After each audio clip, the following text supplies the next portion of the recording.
Tem gente trabalhando demais no cartório e tem gente que está frequentando o trabalho e o seu chefe não vê. Ou pior, você está fazendo um bom trabalho, mas o seu resultado depende de outras pessoas e o trabalho está mal distribuído ou as pessoas não são tão comprometidas. Eu sei. Isso pode ser bem frustrante porque não adianta você fazer o seu melhor se o seu chefe não fizer a parte dele e as correções necessárias, a distribuição correta das tarefas entre a equipe. Sempre vai impactar no seu resultado. Veja bem, trabalhar em equipe é um campo minado.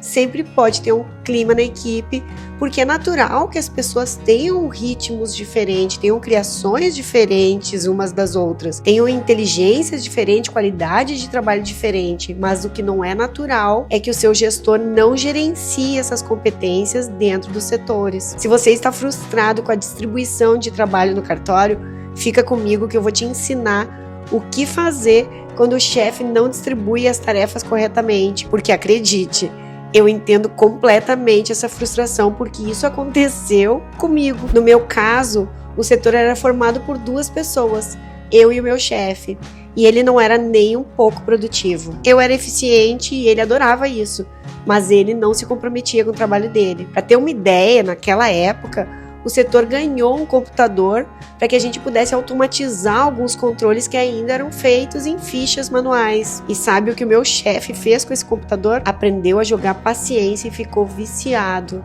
nesse jogo. Ele jogava paciência e eu fazia o meu trabalho e o dele nas fichinhas mesmo. Ai, agora quem poderá me defender? Eu já estava querendo ir falar com o tabelião, mas eu tinha medo de que o meu chefe distorcesse as coisas porque eu não estava há muito tempo no cartório. E na verdade eu tinha vergonha de falar com o tabelião. Gente, eu tive uma raiva, um monte de sentimentos ruins, mas eu te digo que eu aprendi com isso.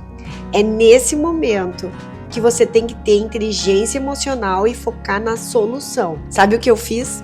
Me candidatei para uma oportunidade de trabalho em outro setor para ajudar uma demanda grande que tinha vindo. E foi assim, eu joguei essa alternativa para substituta na hora do lanche. Ela adorou porque eu me dava bem com todo mundo.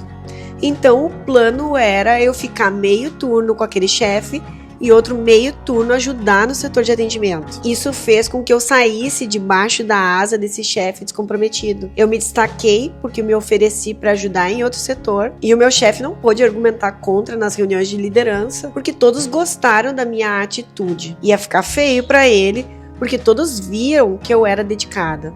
Sabe o que aconteceu? Minha ausência fez todos os holofotes cair sobre ele. Ele foi demitido em poucos meses pela falta de entrega. E eu voltei para o meu setor e comecei a trabalhar sozinha. Se abriu aí uma grande oportunidade.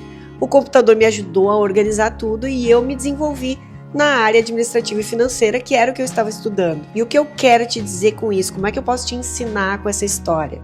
Você pode se desviar dos problemas e seguir o seu caminho, se evocar a inteligência emocional e prestar atenção em como você pode implementar as melhorias que você sente que são necessárias no cartório. Então aqui vão algumas dicas que você pode considerar fazer se o seu chefe não distribui as tarefas de forma adequada entre a equipe, se ele não faz a parte dele e se você se percebe sobrecarregado ou o próprio setor está sobrecarregado. Converse diretamente com o seu chefe. Se você tem uma boa relação com ele, tente conversar de maneira construtiva.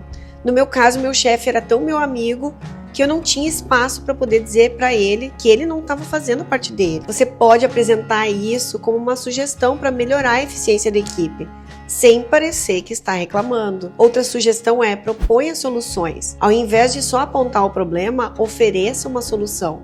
Por exemplo, sugerir uma reunião semanal de planejamento de tarefas, de distribuição de demandas, onde todos possam entender melhor as suas responsabilidades e prazos. Proponha que todos façam uma relação das suas tarefas para que todos entendam o fluxo de trabalho e possam corrigir os pequenos erros que vão se acumulando do início ao fim do processo. Que chefe não iria gostar disso? Fale com seus colegas de equipe. Às vezes a falta de clareza vem de uma má comunicação. Se você perceber que os outros colegas também estão sentindo o mesmo, talvez seja possível discutir tudo isso para que encontrem uma solução.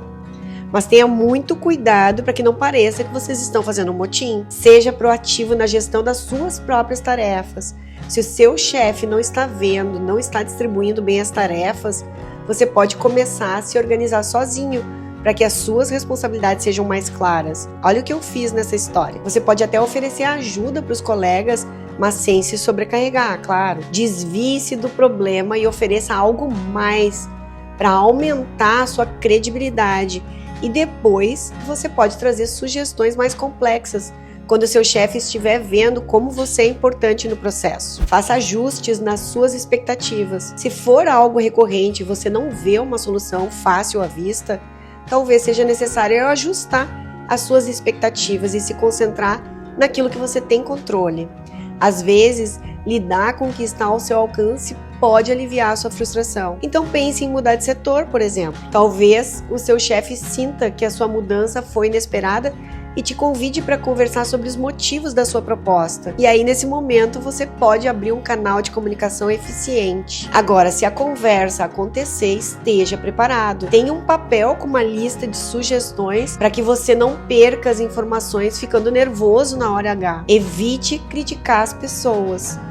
Foque no resultado do setor e não em nomes.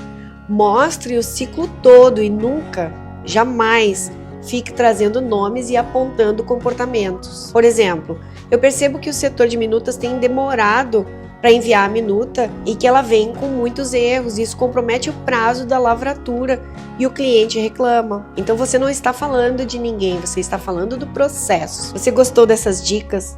Nós temos muito mais conhecimentos, habilidades e atitudes nas nossas trilhas de treinamento na Cartório Flix. Dá uma olhada no link abaixo e prepare-se para prosperar, porque mentes que se expandem prosperam. Boa sorte!